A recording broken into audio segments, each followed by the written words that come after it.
Sa mga balitang pambansa, umapela po ang kampo ni dating Pangulong Rodrigo Duterte para mabaliktad ang naunang desisyon ng ICC. Kaugnay sa jurisdiksyon nito sa kanyang kaso. Base sa desisyon ng ICC na inilabas po noong October 23, malinaw na may jurisdiction sila sa kasong crimes against humanity. Dahil dito, iniakyat na ng mga abogado ni Duterte sa Appeals Chamber ang kaso para sa pag-asang mabaliktad ang desisyon. Ang git nila, walang legal na basihan ng paglilitis ng ICC sa kanya at hinihiling na ibasura na agad ang kaso.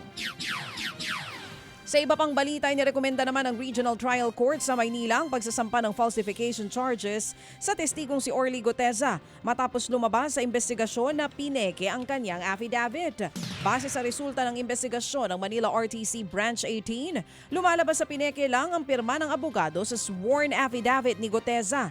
Pinatunayan nito ang naunang pahayag ng abogadong si Attorney Petchy Roses Pera na hindi siya pumirma sa nasabing dokumento. Sa ngayon, hindi pa pumahagilap kung nasaan na si Orly Guteza. Pero inirekomenda na rin ng Korte sa Justice Department ang mas malaliman pang investigasyon. Sinampahan naman po ng iba't ibang reklamo ang 24 na pulis na sangkot sa Duterte drug war, missing sa bungeros at sa extortion. Ayon sa NAPOLCOM, 11 sa mga yan ay nahaharap sa reklamong administratibo dahil sa madugong drug war ng nakaraang administrasyon. 4 naman ang nadadawit sa mga nawawalang sabungero. Ang tingin pa ng NAPOLCOM, talagang may koneksyon ng EJK sa missing sabungeros. Bukod po dyan, 12 pulis Maynila ang inirereklamo dahil naman sa illegal na pag-aresto at pangingikil sa 2 rider. Sa iba pang balita, sinita ng DENR ang isang reclamation project sa Laguna de Bay na pinalalabas daw na isang flood control project.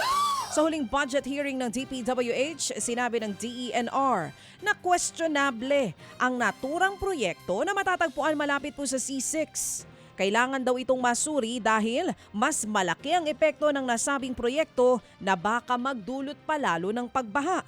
Sa panayam ng programang ito, kinumpirma ng Laguna Lake Development Authority o LLDA na may proposal nga na flood control ang DPWH pero wala ni isa ang naaaprubahan pa. May mga project proposals po sa amin na gano'n po na flood control. Kaya lang po wala pa ho kaming inaaprubahan. Kasi nga po tinitignan natin kung talaga ho bang ang silbi ng flood control yung po ba talaga. Kasi kung maano po natin may mga water po tayo galing sa upstreams aside po sa lake. So titignan mo ni LLD kung talaga bang ang purpose ito ng flood control ay makabubuti po o baka naman hindi. Kaya po kami po ay nag-undertake po ng pag-aaral din. Yan nga po ang tinig ni LLDA Enforcement Division OIC Attorney Marian Soriano. Mga kapatid, brothers and sisters, saan ka pa? Dito na tayo sa totoo. Dito na tayo sa True FM. Mga kapatid, mag-subscribe and follow po kayo sa social media accounts ng True Network PH. Yan po kami. Hanapin nyo lang True Network PH, Facebook, Instagram, YouTube, TikTok, and podcast. Mapa Apple or Spotify man yan, mahahanap nyo kami. Lahat ng mga napapanood at napapakinggan nyo po sa programa, nasa social media accounts namin yan. So, paano mga kapatid? See you sa social media!